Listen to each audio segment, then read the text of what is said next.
నేను మీ సునీత. అందరికీ నమస్కారం. WI9 టీవీకి స్వాగతం. ఈరోజు కవి రచయిత డాక్టర్ షెహబాజ్ గారితో ముఖాముఖి WI9 టీవీ ప్రేక్షకుల కోసం. సార్ నమస్కారం అండి. ఈరోజు మీతో హైదరాబాద్ ను రెండవ రాజధానిగా ప్రకటించాలని కొంతమంది అభిప్రాయం. దీనిపై మీ అభిప్రాయం కొంత చెప్పగలరు? దేశానికి హైదరాబాద్ ని రెండో రాజధాని చేయడం వల్ల మనకు ముఖ్యంగా 3 రకాలుగా నష్టం ఉంది. ఒకటి ఆర్థికంగా, రెండోది సాంస్కృతికంగా, మూడోది పర్యావరణానికి సంబంధించి. ఇప్పుడు హైదరాబాద్ని రెండో రాజధాని చేయాలి అని చెప్పడం అంటే హైదరాబాద్కి వస్తున్న ఆదాయ వనరుల్ని, హైదరాబాద్ నుండి మనకు వస్తున్న సంపద మొత్తం కూడా కేంద్రం చేతుల్లోకి తీసుకెళ్లి పెట్టడం లాంటిదే. ఒకవేళ హైదరాబాద్ అన్నది రెండో రాజధాని అయితే హైదరాబాద్ ఐడెంటిటీ కానివ్వండి, దాని ఉనికి మొత్తం కూడా కేంద్ర ప్రభుత్వం చేతుల్లోకి వెళ్ళిపోతుంది. ఇది ఎప్పుడైతే జరుగుతుందో హైదరాబాద్లో ఏదైతే కల్చరల్ ఇంపాక్ట్స్ ఉన్నాయో, కల్చరల్ అఫిలియేషన్స్ ఉన్నాయో, లేదా ఎకనామికల్ అఫిలియేషన్స్ ఉన్నాయో, ఇవన్నీ కూడా మనం పోగొట్టుకోవాల్సి వస్తుంది. ఇక్కడ ఒక చిన్న హెడ్ కానిస్టేబుల్ని ట్రాన్స్ఫర్ చేయాలన్నా, లేకపోతే ఒక హోంగార్డ్ని ట్రాన్స్ఫర్ చేయాలన్నా కానీ కేంద్ర ప్రభుత్వం అనుమతి తీసుకోవాల్సి వస్తుంది. అప్పుడు అంటే కేంద్ర పాలిత ప్రాంతంగా హైదరాబాద్ అన్నది మారిపోతుంది. దీన్ని సమర్థిస్తున్న వాళ్ళు ఆలోచించాలి, దీన్ని సమర్థిస్తున్న రాజకీయ నాయకులు కూడా ఆలోచించుకోవాలి. వాళ్ళ రాజకీయ మనుగడ కూడా ప్రశ్నార్థకంగా మారుతుంది. కావున హైదరాబాద్ని రెండవ రాజధాని ప్రతిపాదించడం, దేశానికి రెండో రాజధానిగా ప్రతిపాదించడం అన్నది ఒక విఘ్నతతో కూడుకున్న అంశమని నేను అనుకోను. రెండో విషయం ఏంటిది అంటే తెలంగాణ మొత్తాన్ని కూడా కాపాడుతుంది, లేదా తెలంగాణ ప్రాంతానికి సంబంధించిన ఖర్చు మొత్తం భరిస్తున్నది హైదరాబాద్. అంటే మనకు వస్తున్న ఆదాయం అంతా కూడా దాదాపు 70% హైదరాబాద్ ద్వారానే మనకు వస్తుంది. ఈ ఆదాయం అంతా కూడా ఒకవేళ హైదరాబాద్ అన్నది రెండో రాజధానిగా మారినట్లయితే దేశానికి కేంద్రం చేతుల్లోకి వెళ్ళిపోతుంది. అప్పుడు తెలంగాణకు చిప్ప మిగులుతుంది. తెలంగాణ ప్రజలంతా కూడా మళ్ళీ పేదరికంలోకి వెళ్ళిపోయే అవకాశం ఉంటుంది. కావున ఈ విధంగా ఆర్థికంగా మనం నష్టపోతాము. మూడోది సాంస్కృతికంగా నష్టపోతాము. ఇప్పుడు ఉత్తర భారతీయుల ఆధిపత్యం పెరుగుతుంది అని మనం ఒకవైపు చెప్తున్నాము, వాళ్ళకు భూములు అమ్మొద్దు అని మనం మాట్లాడుతున్నాము, వాళ్ళ ఆధిపత్యానికి వ్యతిరేకంగా మనం కొన్ని చర్యలు తీసుకోవాలని కూడా మనం మాట్లాడుతున్నాం. ఇటువంటి సందర్భంలో మళ్ళీ మనం దీన్ని కేంద్ర పాలిత ప్రాంతంగా లేదా రెండవ రాజధానిగా మనం ప్రతిపాదించినట్లయితే, దీన్ని సమర్థించినట్లయితే అంటే వాళ్ళని మనం స్వాగతం పలుకుతున్నాం అన్నట్టు. ఉత్తర భారతీయుల యొక్క ప్రాబల్యాన్ని పెంచే ప్రయత్నం జరుగుతుంది అని మనం అర్థం చేసుకోవాలి. వాస్తవానికి హైదరాబాద్లో గంగా జమున తహజీబ్ ఉంది, ఇంకా నడుస్తుంది. దాన్ని కాపాడే వాళ్ళు ఉన్నారు, దాని గురించి అడుగుతున్న వాళ్ళు ఉన్నారు. ఒకవేళ ఎప్పుడైతే ఇది కేంద్ర పాలిత ప్రాంతంగా మారిపోతుందో, లేకపోతే దేశానికి రెండవ రాజధానిగా మార్చడం జరుగుతుందో, అటువంటి సందర్భంలో ఇక్కడ ఉన్న కల్చరల్ ఐడెంటిటీని కూడా మనం పోగొట్టుకోవాల్సి వస్తుంది. కావున హైదరాబాద్ని ఎట్టి పరిస్థితుల్లో కూడా మనము రెండో రాజధాని చేసే ప్రతిపాదన ఏదైతే ఉందో దాన్ని సమర్థించకూడదు. పర్యావరణానికి సంబంధించి కూడా హైదరాబాద్కి మనకు నష్టం ఉంటుంది. ఏ విధంగా నష్టం ఉంటుంది అంటే ఇప్పుడు మీరు ఢిల్లీలో చూసుకోండి, హీట్ వేవ్ ల్యాండ్ అంటే హీట్ ఐలాండ్ లాగా మారిపోయింది ఢిల్లీ మొత్తం. ఢిల్లీ మాత్రమే కాకుండా పెద్ద పెద్ద మెట్రో సిటీస్ ఏవైతే ఉన్నాయో ప్రపంచవ్యాప్తంగా కూడా ఏంటిదంటే పర్యావరణంలో వస్తున్న మార్పులకు సంబంధించి హీట్ ఐలాండ్స్ గా మారిపోతున్నాయి. రాను రాను హైదరాబాద్ లో కూడా ఆ సమస్య మనం చూస్తున్నాం.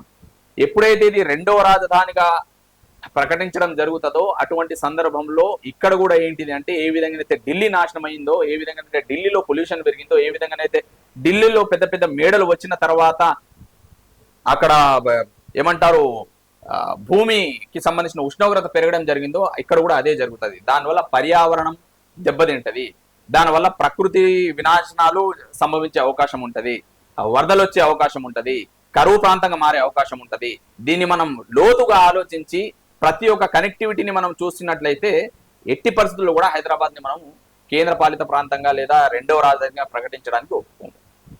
హైదరాబాద్ ని రెండవ రాజధానిగా చేయడం వల్ల దేశానికి చాలా మటుకు భద్రత ఉంటుందని కొంతమంది అభిప్రాయపడుతున్నారు. దానిపైన మీ అభిప్రాయం తెలుపగలరు? భద్రత, దేశానికి భద్రత అని చెప్తున్నారు. అంటే హైదరాబాద్ని రెండవ రాజధానిగా ప్రకటిస్తే ఉగ్రవాద దాడులు జరగవా? సరే, అది పక్కన పెడదాం. ఏ విధంగా దేశానికి రక్షణగా ఉపయోగపడుతుందో ఆ చెప్తున్న వాళ్ళు దానికి సమాధానం, అట్లా వాదిస్తున్న వాళ్ళు దానికి సమాధానం చెప్పాలి. ఇప్పుడు ఢిల్లీలో ఉండడం వల్ల పక్క దేశాలు కానివ్వండి, శత్రు దేశాలు మన పైన దాడి చేసే అవకాశం ఉంటుంది. రాజధాని కాబట్టి అక్కడ పార్లమెంటు దెబ్బతినే అవకాశం ఉంటుంది, లేకపోతే అక్కడున్న ప్రభుత్వానికి సంబంధించిన వ్యవస్థల మీద దాడులు చేసే అవకాశం ఉంటుంది. కాబట్టి హైదరాబాద్ని దేశానికి రెండవ రాజధానిగా మార్చినట్లయితే దాని నుంచి మనం తప్పించుకోవచ్చు, రక్షణ వ్యవస్థను పటిష్టంగా ఏర్పాటు చేసుకోవచ్చు అన్నట్టు వాదిస్తున్నారు.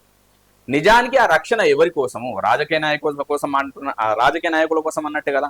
అంటే ఢిల్లీలో పార్లమెంటు ఉండడం వల్ల అక్కడ ఆ పార్లమెంట్ మీద దాడి జరిగే అవకాశం ఉంది. అక్కడ నుంచి వాడు 2000 కిలోమీటర్లకు సంబంధించిన బాంబులు కానివ్వండి, లేదా 1500 కిలోమీటర్లకు సంబంధించిన దూరాన పేలే బాంబులు అటువంటివి వచ్చే అవకాశం ఉంది. కావున హైదరాబాద్ అన్నది ఇక్కడ ఇంత దూరం ఉంటుంది కాబట్టి, ఈ దూర ప్రాంతం అంటే వేరే శత్రు దేశాలకు చాలా దూరంగా ఉంటుంది కాబట్టి అటువంటి దాడులు జరిగే అవకాశం చాలా తక్కువగా ఉంటుంది, లేదా జరగవు అని వాదిస్తున్నారు. అంటే ఎవరిపైన అంటే రాజకీయ నాయకులని కాపాడుకోవడానికి కదా ఈ వాదన వస్తుంది. వాస్తవానికి ఢిల్లీలో కూడా మనుషులు నివసిస్తారు, ఢిల్లీలో కూడా సామాన్య ప్రజలు ఉంటారు. ఒకవేళ అక్కడ నుంచి రాజధాని ఇక్కడికి మార్చినట్లయితే, లేదా దీన్ని రెండవ రాజధానిగా ప్రకటించినట్లయితే మళ్ళీ అక్కడ ఢిల్లీలో బాంబులు వేలవా? ఒకవేళ బాంబులు పేలినా కానీ అక్కడ ప్రజల ప్రాణాలు పోతే అవి ప్రాణాలు కావా? ఇవన్నీ వెర్రి వాదనలు అన్నట్టు, అర్థం వ్యర్థం లేని వాదనలు అన్నట్టు, పసలేని వాదనలు అన్నట్టు. వాస్తవానికి మీకు అంతగా రక్షణ వ్యవస్థ కావాలి అంటే భూపాల్ లేదా ఛత్తీస్గఢ్ లో పెట్టుకోండి, లేదా రాయ్పూర్ లో పెట్టుకోండి. రాయ్పూర్ డెవలప్ కాలేదని చెప్తున్నారు కదా, రాయ్పూర్ ప్రాంతం చాలా వెనుకబడి ఉంది అని చెప్తున్నారు కదా. లేదా భూపాల్, ఇందోర్ లాంటి పెద్ద పెద్ద మెట్రో సిటీస్ ఉన్నాయి కదా, అక్కడ పెట్టుకోండి. మా హైదరాబాద్ కి కావాల్సింది మా దగ్గర ఉంది, మేము ఇక్కడ సుఖంగా ఉన్నాము. కావున హైదరాబాద్ ని రెండో రాజధానిగా మార్చి దాన్ని దేశానికి రక్షణ వ్యవస్థగా మారుస్తామంటే నమ్మడానికి వీల్లేదు. ఇది కేవలం ఒక అర్థం వ్యర్థం లేని వాదన మనం చెప్పించుకోవచ్చు. సార్, హైదరాబాద్ పర్యావరణం తెలంగాణలో అన్ని జిల్లాలలో హైదరాబాద్ ఉన్నంత చల్లటి వాతావరణము ఎక్కడ లేదు. అలాంటిది ఇప్పుడు ఊర్ల కంటే ఎక్కువ ఇక్కడ మన హైదరాబాద్ లో వేడి ఎక్కువ ఉంటుంది, ప్రజలు బయటికి రాలేకపోతున్నారు. అసలు ఎందుకు ఇలాంటి పరిణామాలు జరుగుతున్నాయి? కొంచెం దానిపైన మీరేమన్నా అదే చెప్తున్నా. చెప్పగలుగుతారు? హైదరాబాద్ లో పెద్ద పెద్ద మేడలు వచ్చేసినాయి. ఇప్పుడు మీరు ఢిల్లీ వెళ్ళండి, నోయిడా ఉంటుంది, new Okhla industrial development association. అక్కడ చూడండి సెక్టార్ 1, సెక్టార్ 2, సెక్టార్ 3లో పెద్ద పెద్ద మేడలు, 80 ఫ్లోర్లు, 100 ఫ్లోర్లు, 90 ఫ్లోర్లు, 70 ఫ్లోర్ల మేడలు, అంత కాంక్రీట్ మేడలు అన్నట్టు. వీటి వల్ల ఏం జరుగుతుంది అంటే సూర్యుని నుంచి వచ్చే వేడి మొత్తాన్ని కూడా ఈ గోడలు, ఆ ఇండ్లన్నీ పీల్చుకుంటాయి. పీల్చుకున్న తర్వాత అట్టనే పెట్టుకుంటాయి. తర్వాత సాయంత్రం అయ్యేసరికి మళ్ళీ అవి వదులుతాయి అన్నట్టు బయటికి. ఆ వేడి ఎక్కడికి వెళ్ళాయి? ఎక్కడికి పోదు అన్నట్టు, అక్కడనే ఉంటది. దానివల్ల ఢిల్లీలో ఏంటిదంటే వేడి పెరిగింది, హీట్ ఐలాండ్ గా మారిపోయింది ఢిల్లీ మొత్తం. ఇప్పుడు అదే ఇక్కడ హైదరాబాద్ లో కూడా జరుగుతుంది. హైదరాబాద్ లో కూడా ఏంటిదంటే పెద్ద పెద్ద మేడలు వచ్చేస్తున్నాయి. ప్రతి ఒక్కడు ఏంటిది అంటే 20 ఫ్లోర్లు, 30 ఫ్లోర్ల అపార్ట్మెంట్లు కడుతున్నారు. అది కాంక్రీట్ అపార్ట్మెంట్ కడుతున్నారు, కాంక్రీట్ రోడ్లు వేస్తున్నారు, డాంబర్ రోడ్లు వేస్తున్నారు, అంటే టార్ రోడ్లు వేస్తున్నారు. వాస్తవానికి టార్ రోడ్లు కూడా ఏంటిదంటే వేడిని పీల్చుకుంటాయి, కాంక్రీట్ రోడ్లు కూడా ఏంటిదంటే వేడిని పీల్చుకుంటాయి. ఆ పీల్చుకొని ఎక్కడ వదులుతున్నాయి? మళ్ళీ అది బయటికి వదులుతాయి అన్నట్టు. ఆ వేడి ఎక్కడికి పోలేక వాస్తవానికి ఏంటిదంటే గ్యాసెస్ రూపంలో ఎమిట్ అయిపోవాలి, అది జరగట్లేదు అన్నట్టు. దానివల్ల మన దగ్గర ఏంటిదంటే వేడి పెరుగుతుంది. ఇప్పుడని కాదు, ఇంకా 10 సంవత్సరాల తర్వాత హైదరాబాద్ మాత్రమే కాకుండా తీర ప్రాంతాల్లో ఉన్న ఏవైతే పట్టణాలు ఉన్నాయో, ఊర్లు ఉన్నాయో, అవన్నీ కూడా ఏంటిదంటే మునిగిపోతాయి. సముద్ర మట్టం పెరుగుతుంది కాబట్టి రాబోయే రోజుల్లో బొంబాయి సగం మునిగిపోతుంది, చెన్నై సగం మునిగిపోతుంది, మచిలీపట్నం రేవు సగం మునిగిపోతుంది, విశాఖపట్నం సగం కొట్టుకోబోతుంది. వీటన్నిటికంటే ముందు అక్కడ ఉన్న న్యూయార్క్ కూడా ఇదే పరిస్థితుల్లో ఉంది, అది ఫస్ట్ మునుగుతుంది అన్నట్టు. ఎందుకంటే న్యూయార్క్ లో ఏదైతే అభివృద్ధి మోడల్ ఉందో, ఏదైతే డెవలప్మెంట్ అని చెప్పినారో, వాస్తవానికి నిజంగా మనం ఆలోచించాలండి, ఎండని భూమి కూడా పీల్చుకుంటది అన్నట్టు. ఎండ వేడి ఏదైతే ఉంటుందో భూమి కూడా పీల్చుకుంటది. భూమి పైన మీరు రోడ్లు వేసి ఎక్కడ పడితే అక్కడ మొత్తం మట్టి కనిపించకుండా మీరు మొత్తం కాంక్రీట్ రోడ్లు వేసుకుంటా, లేకపోతే టార్ రోడ్లు వేసుకుంటే ఆ నీళ్ళు ఎక్కడికి పోవాలి, ఆ వేడి ఎక్కడికి పోవాలి? భూమి పీల్చుకుంటలేదు, అది బయటికి వదులుతుంది. కావున ఏంటిదంటే ఇక్కడ వాతావరణంలో మార్పులు వస్తున్నాయి. అందుకోసమే ఇక్కడ ఏంటిదంటే హైదరాబాద్ లో ఇంత పెద్ద మార్పులు సంభవిస్తున్నాయి అన్నట్టు. వాతావరణానికి సంబంధించి ఎప్పుడు పడితే అప్పుడు వర్షాలు పడతాయి అనవసరంగా, ఎప్పుడు పడితే అప్పుడు కరువులు వస్తాయి, అనుకున్న టైంకి నీళ్లు రాదు, అనుకునే టైంకి నీళ్లు వస్తాయి, వరదలు వస్తాయి, కరువులు వస్తాయి. ఎందుకు జరుగుతుంది అంటే వీటన్నిటికీ కారణం ఏంటిదంటే మనం చేస్తున్నాం, అంటే మన చేతులారా మనమే ఏంటిదంటే ప్రకృతిని నాశనం చేస్తున్నాము. అది ఇప్పుడు మన ప్రభుత్వం తెలంగాణ ప్రభుత్వం కావచ్చు, ఇప్పుడు మన సీఎం రేవంత్ రెడ్డి గారు కావచ్చు, గతంలో ఉన్న కేసీఆర్ కావచ్చు, బీఆర్ఎస్ పార్టీ వాళ్ళు కావచ్చు, డ్యాములు కట్టించినాం అంటున్నారు, బోర్లు వేపించినాం అంటున్నారు. మేము మంచినీళ్ళ సౌకర్యాలు ఊర్ల పొంటి కానీ పట్టణాలలో కానీ ఇంటింటికి నల్లని ఇలాంటివి చాలా సౌకర్యాలు చేసినామని మన ప్రభుత్వాలు చెప్తున్నాయి. దానిపైన మీ చర్చ. డ్యాములు కట్టడం అన్నది కూడా అమెరికాలో ఇప్పటి వరకు 2119 డ్యాములు కూల్చేసినారు.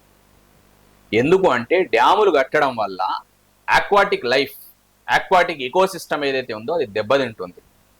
అమెరికాలో ఏమైంది అంటే డ్యాములు కట్టిన తర్వాత అక్కడ సొలమన్ ఫిష్ అంటే అమెరికా వాళ్ళకి చాలా ఇష్టం, తినకుండా వాడు ఉండలేడు. అక్కడ చచ్చిపోతుంది అన్నట్టు. ఎందుకు చచ్చిపోతుంది ఏంది అని పరిశోధిస్తే, దాని గురించి ఆరాధిస్తే తేలింది ఏంటిది అంటే సొలమన్ ఫిష్ అన్నది ఒక రకమైన బ్యాక్టీరియా లేదా ఫంగస్ ని తింటుంది లోపల. ఆ బ్యాక్టీరియా ఫంగస్ తినడం వల్ల సొలమన్ ఫిష్ అన్నది చచ్చిపోతుంది అని తేలింది. డ్యాములు కట్టడం వల్ల నీళ్ళన్నీ పైనుంచి పోతాయి అన్నట్టు, కింద మొత్తం నీళ్ళన్నీ అట్టని ఇంకి ఉంటాయి. మనము ఒక 8 రోజుల నీళ్లు 5 రోజుల నీళ్లు కుండలో ఉంటేనే తాగమన్నట్టు. అది 60-70 సంవత్సరాల నుంచి అట్లనే ఉండిపోతుంది. అక్కడ కొత్త రకమైన బ్యాక్టీరియా ఫామ్ అవుతుంది, కొత్త రకమైన ఫంగస్ ఫామ్ అవుతుంది. దాన్ని ఏంటిదంటే ఆ చేపలు గీపలు తినడం వల్ల ఆ చేపలు గీపలు చచ్చిపోతున్నాయి. చచ్చిపోయిన తర్వాత మళ్ళీ ఏంటిది ఆ చేపల్ని ఇంకో చేప తినడం లేకపోతే ఇంకో జంతువు తినడం వల్ల రకరకాల వ్యాధులు కూడా వస్తున్నాయి. దీని గురించి తెలుసుకున్న తర్వాత అమెరికా కూడా ఏం చేయడం స్టార్ట్ చేసిండు అంటే ఆ డ్యాములన్నీ కూల్చేస్తున్నాడు. మీరు తెలుసుకోండి, చదివితే కూడా మీకు తెలుస్తాయి దీని గురించి వివరాలు. అమెరికాలో, ఐరోపా దేశాల్లో, ఇంకా వేరే అభివృద్ధి చెందిన దేశాలని ఏవైతే చెప్పుకుంటున్నామో అక్కడ అన్ని కూడా డ్యాములు కూల్చేస్తున్నాయి. చైనా కూడా డ్యాములు కూల్చేసే ప్రయత్నంలో ఉంది. కానీ మన దేశంలో ఎందుకు కడుతున్నారు డ్యాములు? వాస్తవానికి డ్యాములు కట్టడం అన్నది కూడా ప్రకృతికి విరుద్ధమే. మన దగ్గర చూడండి, డ్యాములు కట్టేటప్పుడు మళ్ళీ రైతులే భూములు కోల్పోవాలి, రైతులే ఇండ్లు కోల్పోవాలి. మళ్ళీ మన దగ్గరనే ఏంటిది అంటే చెట్లు కొట్టుకోవాలి. మనం అభివృద్ధి మొత్తం అంటే పర్యావరణం మొత్తం కూడా దెబ్బతింటది డ్యాములు కట్టడం వల్ల. కాను అక్కడ డ్యాములు కడతలేరు, ఇక్కడ డ్యాములు కడుతున్నారా అంటే ఎవరి కోసం, ఎవరి లాభం కోసము. సరే డ్యాములు కడుతున్నారా అంటే సంవత్సరంలో అయిపోతాయా, 2 సంవత్సరంలో అయిపోతాయా అంటే ఎట్లా, దాని యొక్క పర్యవసానాలు ఎట్లున్నాయనేది మనం చూస్తున్నాము. కాదు అట్లా కాదు అన్నప్పుడు మళ్ళీ ఆ 20 సంవత్సరాలు 30 సంవత్సరాలు కాంట్రాక్ట్ల రూపంలో, కమిషన్ల రూపంలోనే డ్యాములకు సంబంధించిన పని జరుగుతుంది. కావున డ్యాములు, నీటి వ్యవస్థ కోసం డ్యాములు అన్నవి మంచివి కావు. దానికి సంబంధించిన న్యాచురల్ మార్గాలు ఏవైతే ఉంటాయో అవన్నీ ఉన్నాయి. వాటిని మనం ప్రోత్సహించాలి, వాటిని మనం అవలంబించాలి. మరి ఎట్లా సార్ రైతులకు నీళ్ళు ఎట్లా చేరాలి అంటే ఇంతకు ముందు చేరలేదా నీళ్లు? ఇంతకు ముందు రాలేదా? వాస్తవానికి డ్యాములు కూడా రైతుల కోసం కాదు వీళ్ళు కడుతున్నది. డ్యాములు కడుతున్నది కూడా ఏంటిది అంటే పారిశ్రామిక వాడలు ఏవైతే ఉన్నాయో లేకపోతే పరిశ్రమల కోసం కడుతున్నారు అన్నట్టు. పరిశ్రమలో మనం చూస్తున్నాము, వాళ్ళు ఒకవేళ డ్యాములు కట్టడం వల్ల ఆ నీటి ద్వారా విద్యుత్ ఒకవేళ ప్రొడక్షన్ చేసినా కానివ్వండి, విద్యుత్ని తయారు చేసినా కానివ్వండి, అందులో దాదాపు 20% సామాన్య జనుల కోసం కేటాయించడం జరుగుతుంది. మిగతా 80% అంత పెద్ద పెద్ద ఇండస్ట్రీస్ కి కానివ్వండి, లేకపోతే పెద్ద పెద్ద ఏమంటారు ఇన్స్టిట్యూషన్స్ కి, లేకపోతే పెద్ద పెద్ద కంపెనీలకు మాత్రం వెళ్తుంది. అది మీరు డ్యాముల్లో ఉన్న నీళ్లు కూడా ఏంటిదంటే ఫార్మా కంపెనీలోకి వెళ్తుంది. ఫార్మా కంపెనీస్ కానివ్వండి, లేకపోతే ఏవైతే ఇండస్ట్రీస్ లో నీళ్లు ఎక్కువగా అవసరమో అటువంటి ఇండస్ట్రీస్ కోసం ఈ డ్యాములు నిర్మించడం జరుగుతుంది. మన హైదరాబాద్ చుట్టుపక్కల ఎంతో పెద్ద అంటే ఎన్నో ఉన్నాయి ఫార్మా కంపెనీలు మన దగ్గర. మీరు పటాన్ చెరువు ఏరియా వైపు వెళ్ళి చూసినా, లేకపోతే చౌటుప్పల్ సైడ్ వెళ్ళి చూసినా కానీ పెద్ద పెద్ద ఫార్మా కంపెనీలు ఉన్నాయి. ఆ ఫార్మా కంపెనీలు అన్ని కూడా ఏంటిదంటే కాలుష్యాన్ని విడుదల చేస్తాయి. ఆ కాలుష్యం అంతా కూడా ఏంటిదంటే మన పేదవాళ్ళ ఇండ్ల మధ్యలో పేదవాడలోనే ఉంటుంది అన్నట్టు. దానివల్ల ఇక్కడ పేదవాళ్ళకే నష్టం. చట్టాలు ఏంటిదంటే చెప్తున్నది ఒకటి, ఇక్కడ చట్టాలు అమలు అవ్వట్లేదు.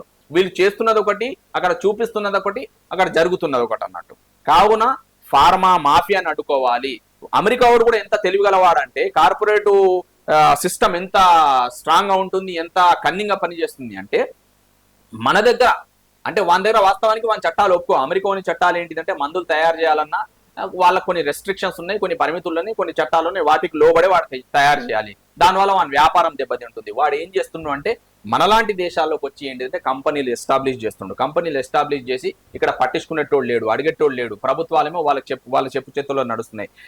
ఆ కంపెనీల వల్ల ఏంటిదంటే దాదాపు 90% మందులు అన్ని కూడా వేరే దేశాలకు కూడా అమ్ముకుంటాడు, 10% మాత్రమే ఇక్కడ ఉపయోగపడతాయి. ఆ 10% కూడా నిజం చెప్పాలంటే మనకు అవసరం రాదు. అందులో వాడు ఆ కంపెనీలు పెట్టడం వల్ల ఇక్కడ కొత్త రకమైన వ్యాధులు వస్తున్నాయి కాబట్టి, కొత్త రకమైన ఆరోగ్య సమస్యలు వస్తున్నాయి కాబట్టి వాటికే మళ్ళీ ఆ మందులు వాడాల్సి వస్తుంది తప్పితే అంతగా కూడా మనకు ఉపయోగపడవు. కేవలం వాడు వ్యాపారీకరణలో భాగంగానే ఇక్కడ మందుల కంపెనీలు పెడతాడు. ఇక్కడ చట్టాలు కూడా వానికి అనుకూలంగా ఉంటాయి. ఒకవేళ వానికి వ్యతిరేకంగా ఉన్నా కానీ ఆ చట్టాలు ఇక్కడ పనిచేయవు. అమెరికాలో వాని చెప్తున్నట్టు నడవదు కాబట్టి ఇక్కడ వచ్చి వ్యాపారం చేస్తున్నాడు. దీన్ని ప్రజలు గమనించాలి. దీనివల్ల ఏమైనా ఉపాధి వస్తుందా అంటే ఇక్కడ లోకల్ వాళ్ళకు ఉపాధి రాదు. వాడు ఎక్కడి నుంచో తెచ్చుకొని పెట్టుకుంటాడు. కావున ఇన్ని రకాలుగా మన దగ్గర హైదరాబాద్ చుట్టుపక్కల మందుల కంపెనీలు ఉన్నాయి, పెద్ద పెద్ద మేడలు ఉన్నాయి, కాంక్రీట్ రోడ్లు ఉన్నాయి, సిమెంట్ రోడ్లు ఉన్నాయి. ఇంకొకటి ఏంటిది, ఇది కాకుండా ఇంటికి 4 వాహనాలు ఉన్నాయి. దాని నుంచి పొల్యూషన్ వస్తుంది. ఇంత జరిగినప్పుడు మళ్ళీ హైదరాబాద్ లో వేడి ఎందుకు పెరుగుతుంది? బాజాబ్తో వేడి పెరుగుతుంది, ఉష్ణోగ్రత పెరుగుతుంది. హైదరాబాద్ కూడా ఏదో ఒక రోజు ఏంటిదంటే మునిగిపోతుంది. హైదరాబాద్ లో కరువులు వస్తాయి, కరువులు రాకపోతే వరదలు వస్తాయి. హైదరాబాద్ మొత్తం నాశనానికి సిద్ధంగా ఉంది అని మనం చెప్పుకోవచ్చు. ఇంతకు ముందు ప్యారిస్ ఒప్పందం గురించి మాట్లాడారు కదా, ఇలాంటి ఒప్పందాలు చాలా సార్లు జరిగాయి కదా, వాటిపైన కొంచెం మాకేమన్నా వివరణ ఇవ్వగలుగుతారా? చూడండి, 1997లో కూడా క్యోటో అగ్రిమెంట్, క్యోటో ప్రోటోకాల్ అని వచ్చింది. ప్రకృతి విధ్వంసానికి సంబంధించి, పర్యావరణానికి సంబంధించి. అది 2005లో మళ్ళీ అమల్లోకి వచ్చింది. అప్పటి నుంచి చర్చలు జరిగినాయి. 2005లో అమల్లోకి వచ్చింది. ఇందులో భాగస్వాములు ఏవైతే డెవలప్డ్ కంట్రీస్ అని చెప్పుకుంటున్నాయో, అభివృద్ధి చెందిన దేశాలని ఏవైతే పేరుగాంచినాయో అటువంటి దేశాలు మాత్రమే ఇందులో పాల్గొన్నాయి. అది లీగల్లీ బైండెడ్ ఒప్పందం అన్నట్టు. అది పని చేయలేదు కాబట్టి, అక్కడ విఫలమైనారు కాబట్టి 2015లో ఏంటిదంటే ప్యారిస్ లో జరిగిన సమిట్ ఏదైతే ఉందో, ప్యారిస్ లో ఏదైతే కాన్ఫరెన్స్ జరిగిందో అందులో దాదాపు 196 దేశాలు పాల్గొన్నాయి అన్నట్టు. ఇక్కడ ఏంటిదంటే ప్రతి 5 సంవత్సరాలకి మనం రివిజన్ చేసుకొని మన పాలసీని మనం కొత్తగా అంటే మన పాలసీని మనం ఏంటిదంటే మార్చుకునే ప్రయత్నం చేయాలి. మనం ఏవైతే అభివృద్ధి కోసం స్టెప్స్ ఇంప్లిమెంట్ చేస్తున్నామో, ఒకవేళ ఆ స్టెప్స్ అన్ని కూడా మనకు నష్టపరిచే విధంగా ఉన్నాయి, లేకపోతే ప్రకృతి విధ్వంసానికి దారి తీసే విధంగా ఉన్నాయంటే వాటిలో మనం మార్పులు చేసుకొని మన ఎఫర్ట్స్ మనం పెట్టాలి. దేనికోసం? ప్రకృతిని కాపాడుకోవడానికి లేదా పర్యావరణానికి అనుకూలంగా మలుచుకోవడానికి. కానీ అవి కూడా ఇప్పుడు దాటిపోయి నేను చెప్పినట్టు ఇంతకు ముందు 2.7 వరకు వచ్చేసింది వేడి. కావున లీగల్లీ బైండెడ్, ఇంతకు ముందు క్యోటో ప్రోటోకాల్ లీగల్లీ బైండెడ్ ఉన్నది, జవాబుదారీతనం ఉన్నది. ప్యారిస్ అగ్రిమెంట్ లో ఏంటిదంటే జవాబుదారీతనం లేదు. ఒకవేళ దేశం అన్నది ఆ అగ్రిమెంట్ లో వెనక్కి తగ్గినా అడిగే వాళ్ళు ఉండరు. దానికి పెద్ద జవాబుదారీతనం ఉండాల్సిన అవసరం లేదు. లేదా వాళ్ళు ఒకవేళ ఏదైతే అనుకుంటున్నారో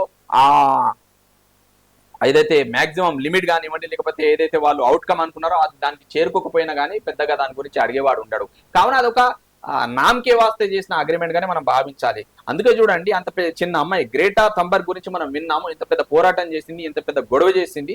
ఆ అమ్మాయికి ఒక తెలివి వచ్చింది. గ్రేటా థంబర్గ్ ఏ విధంగా అయితే మాట్లాడిందో, ఆమెకి ఏదైతే సోయి పుట్టుకొచ్చిందో అటువంటి సోయి కూడా ఇప్పుడు వస్తున్న యువతను పుట్టుకురావాలి. ఎందుకంటే రాబోయే తరాన్ని మనం కాపాడుకోవాలి. రాబోయే తరాలను మనం కాపాడుకోవాలి అంటే మనం స్వార్థం వీడాలి. మనం స్వార్థం వీడాలి అంటే ప్రకృతికి అనుకూలంగా మనం నడుచుకోవాలి. ప్రకృతికి అనుకూలంగా నడుచుకోవాలంటే ప్రకృతికి విరుద్ధమైన చర్యలు ఏవి కూడా మనం తీసుకోవద్దు. పర్యావరణాన్ని నాశనం చేసేటట్టు ఏవైతే మనం అడుగులు వేస్తున్నామో అవి ఏవి కూడా మనం చెయ్యొద్దు. మన తెలంగాణ స్టేట్ లో హైదరాబాద్ నగరంలో హైడ్రా గురించి పలు విధాలుగా మనం వింటున్నాము. మరి హైడ్రా వల్ల ఎవరికి ఉపయోగాలు, అసలు హైడ్రా వల్ల జరుగుతున్న పరిస్థితులు ఏంటి? ప్రభుత్వము హైడ్రాని స్థాపించింది. దానికి కొన్ని ఉద్దేశాలు ఉన్నాయి, కొన్ని లక్ష్యాలు ఉన్నాయి. హైడ్రా అన్నది ప్రభుత్వం ఏ విధంగా అయితే కొన్ని లక్ష్యాలు పెట్టుకొని పని చేయమన్నదో దానికి అనుకూలంగా దానికి తగ్గట్టు పని చేస్తే హైదరాబాద్ అన్నది హైదరాబాద్గా ఉంటుంది. లేకపోతే హైదరాబాద్ అన్నది హైడ్రా వల్లని హైదరాబాద్గా మారే అవకాశం ఉంది. హైడ్రా వచ్చిన కొత్తలో మనం చూసినాం టీవీలో 24 గంటలు ఏంటంటే హైడ్రా గురించి ఇది చేస్తుంది, అది కూల్చేసింది, ఇది కూల్చేసింది అని. మరి ఇప్పుడు ఎందుకు చూడట్లేదు? హైడ్రా పని చేస్తుంది అని చెప్తున్నారు. వాస్తవానికి ఏవో 2-3 పెద్దవాళ్ళకు సంబంధించి అక్రమ నిర్మాణాలు కూల్చిన తర్వాత హైడ్రా మొత్తం తన దృష్టి పేదవాళ్ళ గుడిసెల వైపు, పేదవాళ్ళకు సంబంధించిన ఇండ్ల వైపు, పేదవాళ్ళకు సంబంధించిన 100 గజాలు 50 గజాల జాగ వైపు కేంద్రీకృతం చేసుకుంది అన్నట్టు. ఇక్కడ వాళ్ళ కనుబడ్డది కాబట్టి పేదవాళ్ళను తరిమేసే ప్రయత్నం చేస్తే తర్వాత అక్కడ నుంచి తిరుగుబాటు వచ్చింది. పేదవాళ్ళు మళ్ళీ ఎదురు తిరగడం వల్ల ఏంటిదంటే కొంచెం వెనక్కి తగ్గే ప్రయత్నం ప్రభుత్వం చేసింది. నిజానికి ప్రభుత్వానికి చిత్తశుద్ధి ఉంటే, హైడ్రా అధికారులకు చిత్తశుద్ధి ఉంటే వాళ్ళు ఏం చెయ్యాలి అంటే నానక్రామ్గూడ, గండిపేట్, రాజేంద్ర నగర్, సన్ సిటీ, కోకాపేట్, గచ్చిబౌలి ఇటువంటి ప్రాంతాల్లో చాలా అక్రమ నిర్మాణాలు ఉన్నాయి. మూసీ నదికి సంబంధించిన బఫర్ జోన్లు కానివ్వండి, క్యాచ్మెంట్ ఏరియాలో రకరకాల నిర్మాణాలు ఉన్నాయి. అక్కడ ఎందుకు వెళ్ళట్లేదు? కళ్ళ ముందు ఇన్ని పెద్ద పెద్ద అపార్ట్మెంట్లు కనిపిస్తున్నాయి, పెద్ద పెద్ద విల్లాలు కనిపిస్తున్నాయి, పెద్ద పెద్ద ఐటీ కంపెనీలు కనిపిస్తున్నాయి. అవి అన్ని కూడా ఏంటిదంటే అక్రమంగా నిర్మించినవే అన్నట్టు కొంతమంది దగ్గర సమాచారం ఉంది. వాటి గురించి మీరు వివరాలు తెలుసుకొని వాటి గురించి మీరు ఒకవేళ నిజంగా చిత్తశుద్ధితోని పనిచేసి వాటిని మీరు పక్క తప్పించే ప్రయత్నం చేసి నదిని కాపాడే ప్రయత్నం చేస్తే ప్రజలు హైడ్రా అన్నది మంచిగా పనిచేస్తుంది, బాగా పనిచేస్తుందని ప్రజలు అప్పుడు నమ్ముతారు. అట్లా కాకుండా మీరు ఎక్కడనో ఊర్ల పక్కన ఉండే పేదవాళ్ళ జోలికి పోయి నువ్వు నది పక్కన ఉన్నావు, లేకపోతే ఈ చెరువు పక్కన ఉన్నావు, నువ్వు ఇక్కడ నుంచి వెళ్ళిపోవాలి, ఏం వార్నింగ్ ఇవ్వకుండా వాళ్ళ ఇళ్లు కూల్చేస్తే, సామాన్లు తీసి పడేస్తే తిరుగుబాటు అన్నది తప్పదు, ప్రభుత్వం కూలిపోతుంది. హైడ్రా అధికారులు కూడా ఏంటిదంటే విఘ్నతతోని ఆలోచించాలి. పేదవాళ్ళు గతి లేక ఏంటిది అంటే అక్కడ నివసిస్తారు. పెద్దవాడు ఏంటిది అంటే అంత కడుపు నింపుకున్న తర్వాత కబ్జాలు చేసి అక్కడ పెద్ద పెద్ద కోట్లతోని వ్యాపారం చేసుకోవడానికి అపార్ట్మెంట్లు 30 ఫ్లోర్ల అపార్ట్మెంట్లు, 50 ఫ్లోర్ల అపార్ట్మెంట్లు, 10 ఫ్లోర్ల అపార్ట్మెంట్లు కట్టుకొని అమ్ముకునే ప్రయత్నం చేస్తాడు. దీని గురించి ఆలోచించాలి. మీరు రాజేంద్ర నగర్ భూముల దగ్గర మీరు వెళ్ళండి, యూనివర్సిటీ దగ్గరికి వెళ్ళండి, అక్కడ సన్ సిటీలో దాదాపు ఏంటిదంటే ఎన్ని అక్రమ కట్టడాలు ఉన్నాయి మీకు తెలుస్తుంది. లేకపోతే కోకాపేట సైడ్ వెళ్ళండి మీకు తెలుస్తుంది. దీని గురించి ఎందుకు మీ కళ్ళ ముందే కదా కనిపిస్తుంది. ప్రతి దగ్గర మీ దగ్గర ఇంటెలిజెన్స్ రిపోర్ట్లు కూడా ఉంటాయి కదా, ఎందుకు మాట్లాడట్లేదు దీని గురించి? కావున హైడ్రా అన్నది అక్కడ చూపిస్తున్నది ఒకటి, అది చేస్తున్నది ఒకటి, ప్రజలకు అర్థమవుతున్నది ఒకటి. కావున హైడ్రా పెద్దగా ఏదో మనకు ఉపయోగపడుతుంది అనుకునే భ్రమలు కూడా మనం ఉండాల్సిన అవసరం లేదు. నిజంగా ప్రభుత్వానికి చిత్తశుద్ధి ఉంటే జూబ్లీ హిల్స్ ఏరియాలో లేకపోతే ఇంకోటి పెద్ద పెద్ద వాళ్ళు నివసించే ఏరియాలు ఏవైతే ఉన్నాయో ముందు అక్కడ టార్గెట్ చేయండి. ఎందుకంటే వాళ్ళు కబ్జాలు చేసింది ఏదో 10 గజాలు లేకపోతే 100 గజాలు 50 గజాలు కాదు, ఎకరాలలో కబ్జాలు చేసి వాళ్ళు కట్టుకున్నారు. కావున దాని గురించి మనం ఆలోచించాలి. మూసీ నది ప్రక్షాళన అనే దానిపైన మన ప్రభుత్వం దీర్ఘకాలంగా పనిచేయాలని చాలా విపరీతంగా స్టేట్మెంట్లు కావచ్చు, మాట్లాడే మీడియాలో కావచ్చు, ఎక్కడైనా మాట్లాడుతుంది. అసలు మరి మూసీ నది శుద్ధత పైన ఏంటి, ఎవరికి ఉపయోగం, ఇది దేనివల్ల, ఎందుకు చేయాలనుకుంటున్నారు? అదొక డ్రామా. మూసీ నది నిజంగా వాళ్ళు మూసీ నదిని ప్రక్షాళన చెయ్యాలి అంటే ప్రభుత్వం ఏవైతే ఫార్మా కంపెనీలకు పర్మిషన్లు ఇచ్చిందో, హైదరాబాద్ చుట్టుపక్కల ఏవైతే ఫార్మా మాఫియా ఉందో వాటిని అడ్డుకోవాలి, ఆ ఫార్మా కంపెనీలు మూసేయాలి. చౌటుప్పల్ ప్రాంతంలో కానివ్వండి, లేకపోతే అక్కడ పటాన్చెరు ఏరియాలో కానివ్వండి, సంగారెడ్డికి ఆ దారిలో కానివ్వండి, మనం చూస్తున్నాం ఈ ఫార్మా మాఫియా వల్ల అక్కడ నుంచి బయటికి వస్తున్న కాలుష్యం వల్లనే హైదరాబాద్లో ఉండే నీటి వ్యవస్థ మొత్తం దెబ్బతింటుంది, నీళ్ళన్నీ విషవాయువుగా మారిపోతున్నాయి అన్నట్టు. కావున దీని గురించి మనం ఆలోచించుకోవాలి.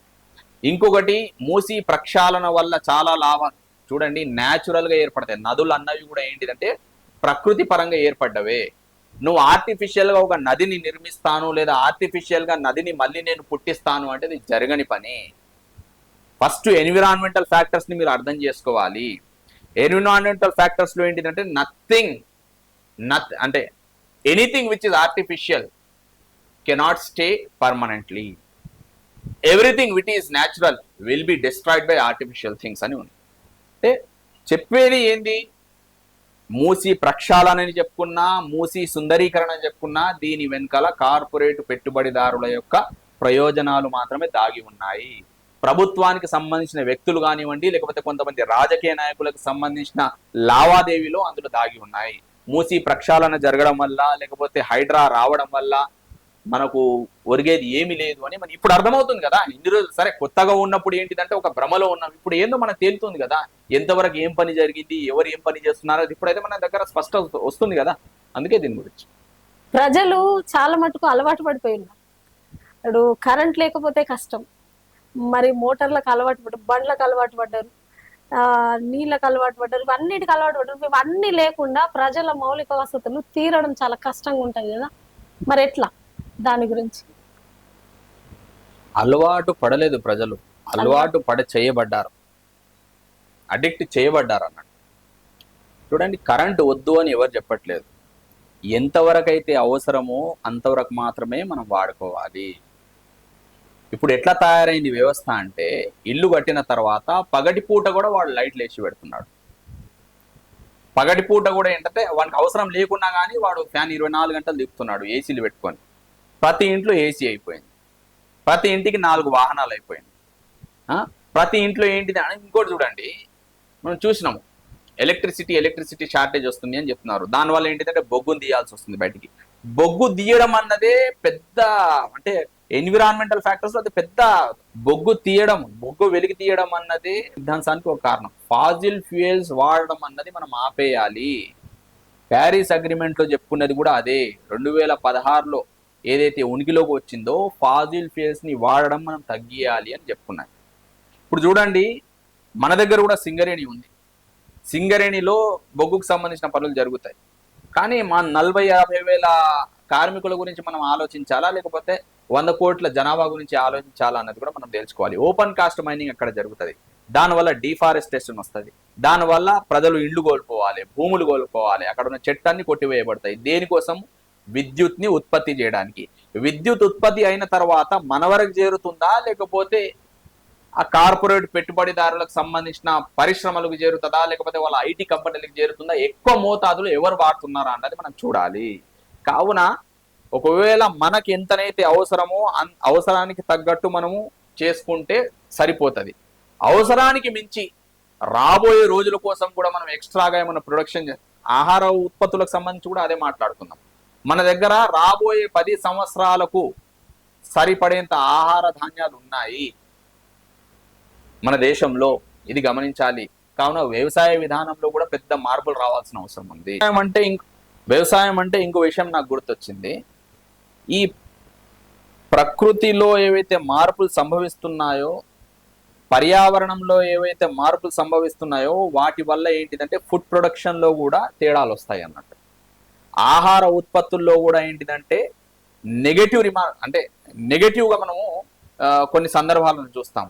బయోడైవర్సిటీ కూడా దెబ్బతింటుంది. మరి దీని గురించి మొత్తం ఆలోచించాలి కదా. ప్రభుత్వానికి అంతా తెలుసు, కానీ ప్రభుత్వం కూడా ఏంటిదంటే కొంతమంది కోసం పని చేస్తుంది కాబట్టి ఈ తరం వరకు మనం బాగుంటే చాలు, రేపు రాబోయే తరాల గురించి మనకు ఎందుకు అన్నట్టు ప్రవర్తిస్తుంది. అది తప్పవుతుంది. We are selfish. అందుకే చెప్తారు చూడండి, తెలిసి కూడా మాట్లాడకపోతే పెద్ద నేరం. Silence is connivance, connivance is betrayal, betrayal is sin, sin is punishable. శిక్షకు అర్హులు. మౌనంగా ఉన్న వాళ్ళు ప్రతి ఒక్కరు కూడా శిక్షకు అర్హులు. మన స్వలాభం మనం చూసుకొని, మన స్వార్థం మనం చూసుకొని మనం ఇట్లనే మౌనంగా ఉండి వస్తున్న వసతులు అన్నిటినీ, లేకపోతే అమ్యూనిటీస్ అన్నిటినీ కూడా అనుభవిస్తాం ముందుకు వెళ్తే రాబోయే తరాలు మనను చరిత్ర ద్రోహులుగా ముద్ర వేస్తాయి. మనం చరిత్రలో ద్రోహులుగా మిగిలిపోతాం అన్నది మనం గుర్తించుకోవాలి. కావున హైదరాబాద్ 2వ రాజధాని ప్రతిపాదన విరమించుకొని ప్రకృతికి న్యాయం చేసే విధంగా మనం అడుగులు వేయాలి.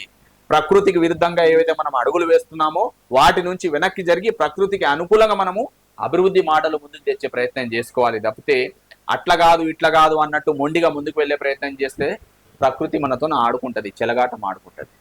హైదరాబాద్ని 2వ రాజధాని చేయాలి అని కొంతమంది ప్రతిపాదిస్తున్నారు. హైదరాబాద్ని 2వ రాజధాని చేయడం వల్ల హైదరాబాద్కి 3 రకాలుగా నష్టం ఉంటుంది. హైదరాబాద్కి వస్తున్న ఆదాయ వనరులు అన్నీ కూడా ఏంటిదంటే కేంద్రం చేతుల్లోకి వెళ్ళిపోతాయి. హైదరాబాద్ కేంద్ర పాలిత ప్రాంతంగా మారే ఒక డేంజర్ మనకు పొంగి ఉంది.